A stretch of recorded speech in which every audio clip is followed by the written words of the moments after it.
Hello, ladies and gentlemen, and welcome to episode number 117 of the TEW 28 Challenge Run. This is going to be Monday Night Raw for Week 4, March 2021.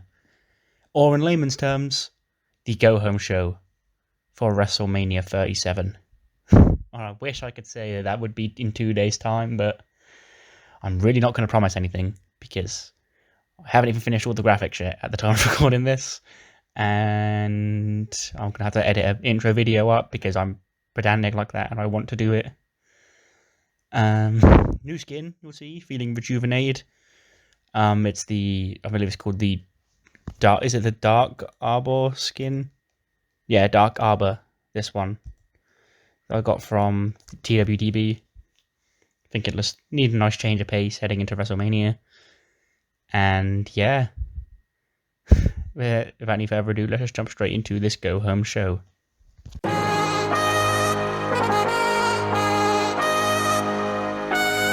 blood and tears, 1,000 times we rise against, we'll always hold the line of reckoning. Red tears run down like a river. Don't close your eyes, it won't disappear. Don't let go, don't back down, hold the line. We'll be the reckoning. 79 to open the show with the women's contract signing between Io Shirai and Sonya Deville, and Eve Torres is there as well. And it's just your standard contract signing. I wouldn't actually have it be... No, we can get this physical, actually. I didn't put Kairi on screen, but Kairi would be there. And Sonya would put Kairi through the table instead of Io to prove, like, I'm not going to put my hands on you, but I can put my hands on her and slam her through the table. And of course that's going to piss Io off, but she shows restraint and says that Sonya will get hers at WrestleMania this Sunday. Because they will be on night 2, because I'm doing a world title match and a women's title match from on the main events. So Sasha and Bianca will main event night 1, and John Cena and Randy on main event night 2. So Io and Sonya will be on night 2 as well.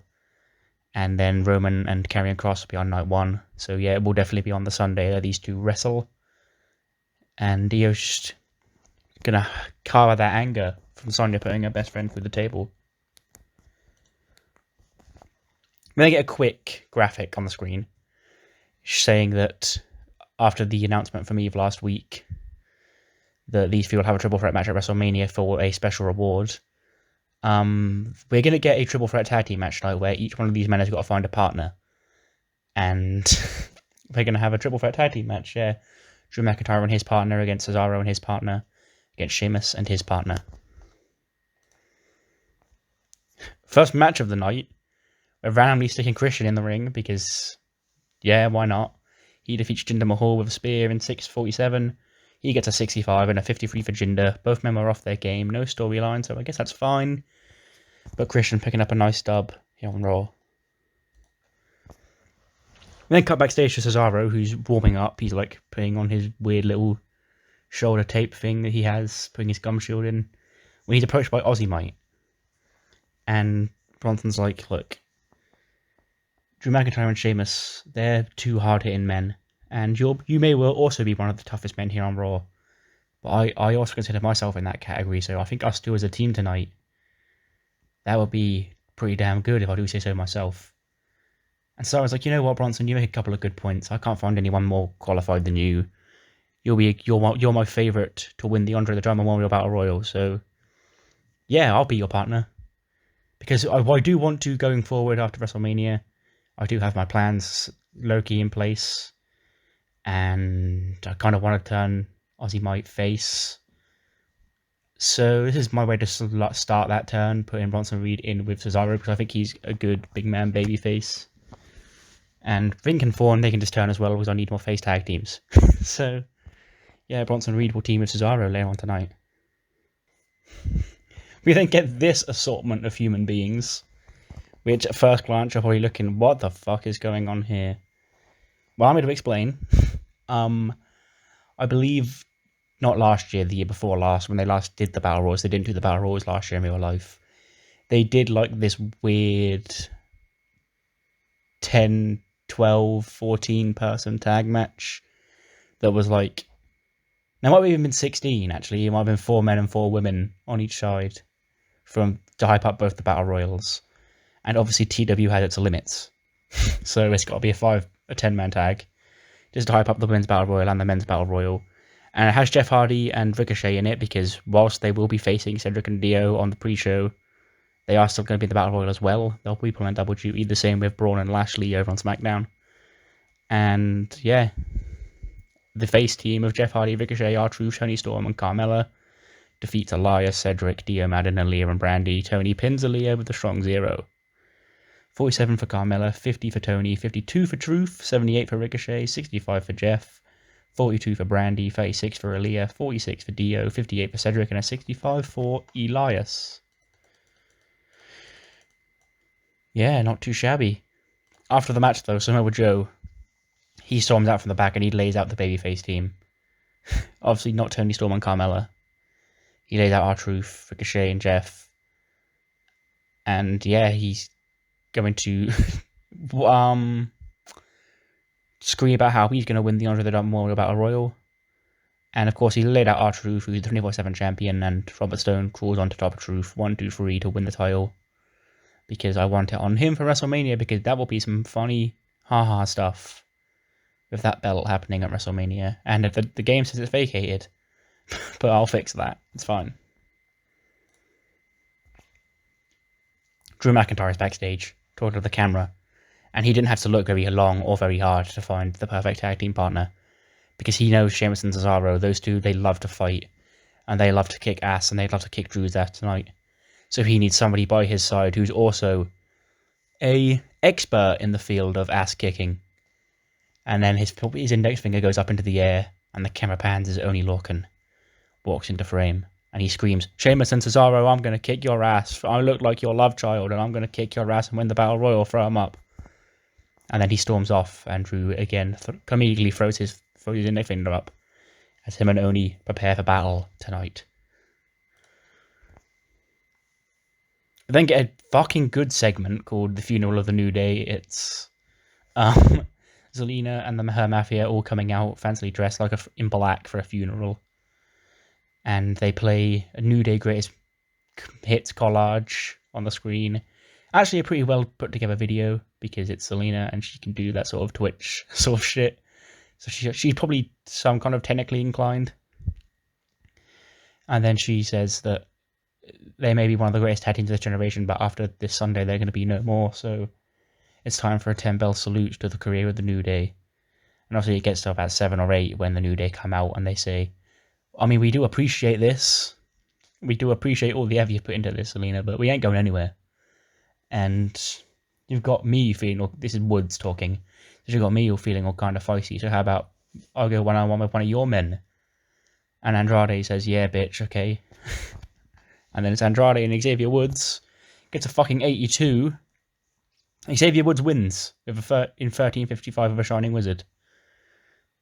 69 for Woods and an 89 for Andrade. Pretty fucking good, if I do say so myself. Backstage segment with Buddy Murphy and Damian Priest, just reminiscing about their time in the church together, and how at WrestleMania that will finally all be put to rest when Damian Priest beats Johnny Gargano, and Buddy Murphy beats Seth Rollins, and they can stand tall here on Raw as the stars that they knew that they could become, with or without Seth Rollins' help. 77, that's pretty fucking good. Asuka and Liv roundly team up against Charlotte and Lacey, and Asuka and Liv defeat Charlotte and Lacey when Liv pins Lacey with the Oblivion, telling Charlotte, look, I can get it done, I'll compete you at WrestleMania. And Charlotte's like, no, you cannot, I am better than Lacey, woo. 75 for Asuka, 58 for Liv, 42 for Lacey, and a 79 for Charlotte. And while I have you here, regarding Asuka, in the episode of SmackDown, I've watched the footage back and realised that I pressed the wrong button when talking to her. and I asked her to retire instead of consider postponing it. And then once I noticed that, I did go and actually talk to her. So just like Mickey, she has postponed her retirement as well. So there's nothing to worry about there with either of them. They're both going to be here for the foreseeable future. And they're both going to be in that Battle Royal at WrestleMania. 80. The Miz and Morrison, they're making their last minute prep, like getting everything put into like a box and put into like a shipping truck ahead of WrestleMania. Actually, no, I've changed my mind on the fly. They're actually at the stadium. And they're setting everything up backstage when J-Flo come in and they have their own little tick list. And I'm like, oh, what do you want? Why have you followed us here? And like, well, we've got our own ideas of what we want this to look like. And then Miz, of course, he doesn't want to hear them out. He's like, fine, I'll hear you out. What have you got? And Mackie's like, well, we should have The Rock. And Miz is like, really?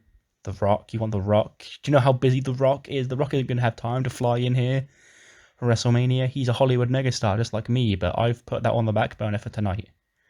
And then Mina's like, well, if we can't get Rock, we should get Stone Cold.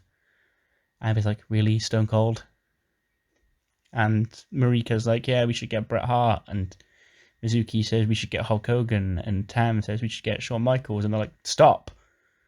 I don't know what you think this is, but there's only going to be 2 Hollywood megastars at WrestleMania, and that's going to be me and John. Now, unless you've got any serious ideas of how to help us, you can get out of my sight. And then they get all sad and walk away. And Miz and Morrison continue to prepare for WrestleMania.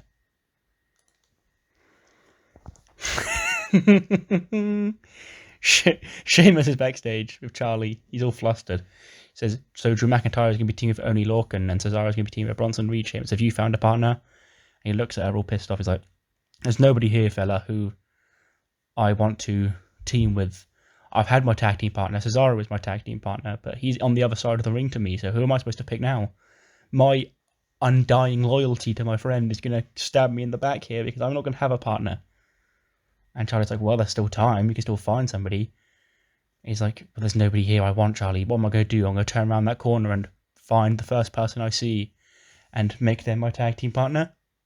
And she's like, I mean, you could. She's like, he sneers, he walks off, he's like, you're pathetic. And he turns around the corner, guess who's waiting for him? Oh, yeah. He's like, I heard you're looking for a partner, Sheamus. And he's like, no, fella, no. And he's like, oh, come on, we're coming.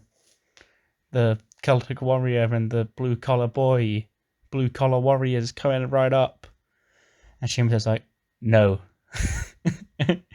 And it takes him some convincing, but eventually he does win him over, and Otis and Sheamus will be the tag team to face Drew and Oney and Cesaro and Bronson Reed.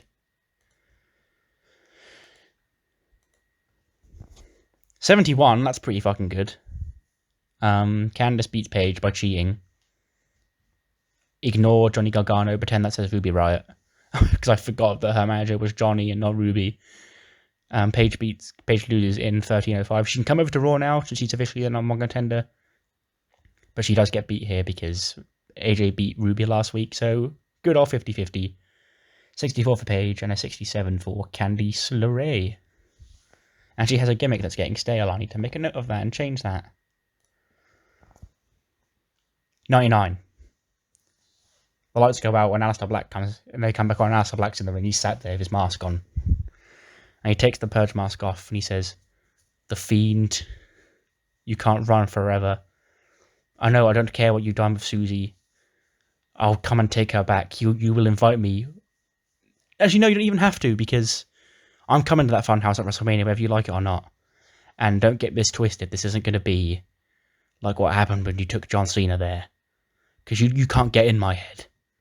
So, when I say this is going to be a Firefly Funhouse fight, it's not going to be like that like it was last year, because you can't get in my head. And trust me, you wouldn't want to. And I'm coming, Bray. Nothing can throw me off guard. And I'm coming to take you down, end this Fiend character, this Fiend charade for good. And just like The Undertaker, you will rest in peace. Then the lights go out. Ba-boom. And they come back on. red lights flashing, screaming. The Fiend is behind Aleister Black. Like, he's still sat in the middle of the ring, and behind him, the Fiend is like on his hands and knees, just up behind him, staring at him. But Aleister doesn't turn around. Of course, he knows the Fiend is there. And instead, he just cracks a smile. And without turning around, summons Dexter and Killian Dane, who jump the Fiend from behind, and they take the Fiend down. The Fiend gets neutralized by the Lost Souls. And they sort of hold him in place, and Aleister delivers the Black Mass. And then he sits over the Fiend's down body. And at WrestleMania, they will have a Firefly Funhouse match, but it's not going to be in the same vein as the one with John Cena, because Aleister Black, of all people, shouldn't be doing them, because he hasn't really got that sort of rich history. It's going to be an actual fight, basically. So, that's that. The tag team match gets an 81. Unfortunately, Drew McIntyre and Oney Lorcan have no chemistry together. Which sucks. But on an even greater note than that, the complete opposite, not even greater, because that's not a great note, but the complete opposite, whereas that's a devastating note. Sheamus and Otis, however, they have fantastic chemistry. And there's a note in my challenges to make a odd couple tag team, and I think I might be looking at them. I did have another plan, but I think this might have just overtaken it, because yes, but it's Cesaro and Bronson Reed who win. It's not elimination, it's Cesaro pinning Otis with a neutralizer. 54 for Oney, 72 for Drew, 82 for Otis, 76 for Sheamus, 75 for Bronson Reed, and an 82 for Cesaro. Pretty fucking good. We then get Candice and Ruby backstage. They're bragging about how they beat Paige, and how they've just got to do that again this, I believe it's on Saturday, the women's tag title match. I will go over that at the end of the show, to be fair. And they bump into Johnny Gargano and AOP, and they're saying, "Congrats on your win, girls, but this is more important. I need you to focus for my main event, where I need to put Damian Priest down as well as Buddy Murphy and prove that the Johnny Gargano way is still the greatest way here on Raw." When they will sort of look off camera, because Seth Rollins is approaching them, just like the good old days. And he says, "Look, Johnny, I may not have ended on the best terms of us, but you were always my favourite. And while I was obviously the greater leader, I sort of like to feel like I taught you everything you know in that regard. Which is why you're doing such a great job as Intercontinental Champion. So, even though we may not see eye to eye anymore, I feel like we're still greater than Buddy Murphy and Damian Priest. I need to teach them a lesson that they will be the eternal underlings forever." And Johnny, he's like, "Yeah, I like the way you're thinking, Seth. Let's see you in that ring, pal." 99, good. Charlie's backstage. She's getting a bit of a run-in today with Kevin Owens and Edge in a sit-down interview. You know the ones, like, where Charlie's in the middle on a chair and they're sat either side of each other looking at each other on chairs backstage in like a dark room. And they're just going over their final thoughts ahead of WrestleMania. How Edge, he says, "I know, Kevin, I know why you're doing what you did. And I can't believe I didn't expect it, because you are me. You are the ultimate opportunist. Like, I would have done the exact same thing, because I was that's how I got popular. That's how I made a name for myself here. But you're not going to do that at my expense, because I came back here to finish the things on my terms. And those terms aren't letting people like you make a name off of me. And you can bring your little cronies out, but you can leave your friends in the back at WrestleMania, and I'll leave my best friend at the back at WrestleMania. This is between me and you. Kevin, what do you have to say to that?" And Kev, he hasn't really said anything. He doesn't speak at all in the face-to-face. He just sort of just glares at Edge the whole time. He's like, really nothing? The great Kevin Owens of all his words of wisdom has got nothing to say. And he just continues to glare at Edge. It's like, well, okay. I've said my piece, Charlie, so I guess this interview's over. And Charlie's like, "Okay, Kevin, do you have anything else you want to say before we sign off?" And he just snatches the mic out of Charlie's hands. And he's like, you don't get to end this on your terms, Adam. Because you're not going to have a choice, because at WrestleMania, I'm ending it for you. Slams the mic on the floor, walks out.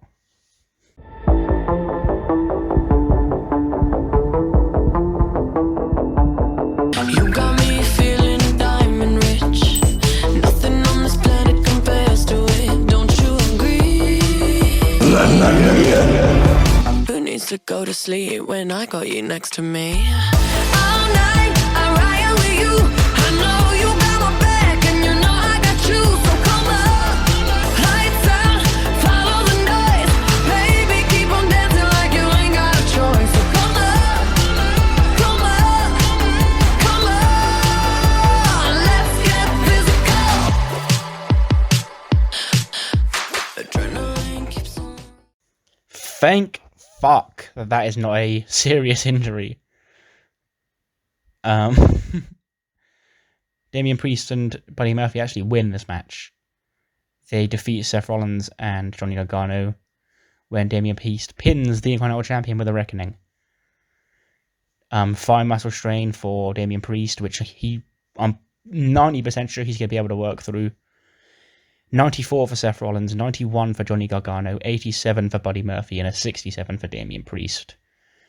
Gargano and Seth have excellent chemistry teaming together. I'm now annoyed that I didn't take advantage of that more when they were stable together, because thinking ahead, I'm not sure how many more chances I'm going to get to team them up. So that's kind of a missed opportunity. That would have been really cool if I would have noticed that before, but oh well, shit happens. That's technically the main event match. But we have one more segment, and it's not this one, because it's time to shake things up again.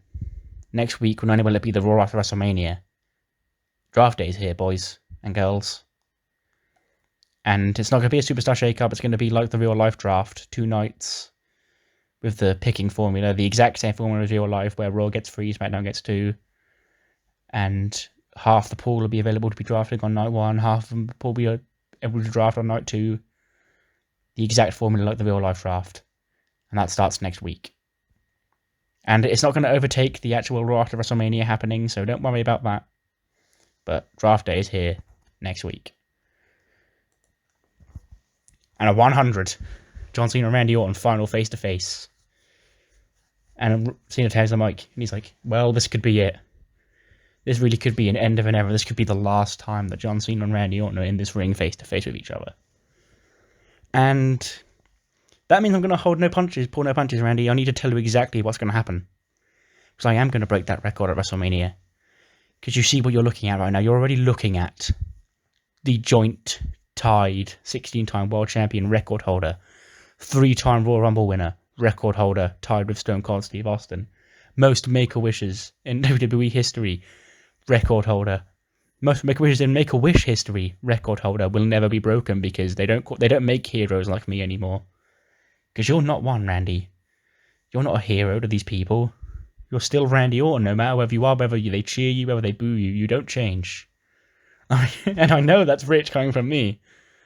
But the reason I don't change is because of that. All those children that see me as a hero, and it's for them that I'm going to win this title and break that record and cement my legacy as the #1 greatest wrestler of all time, and cement your legacy as John Cena's second in command.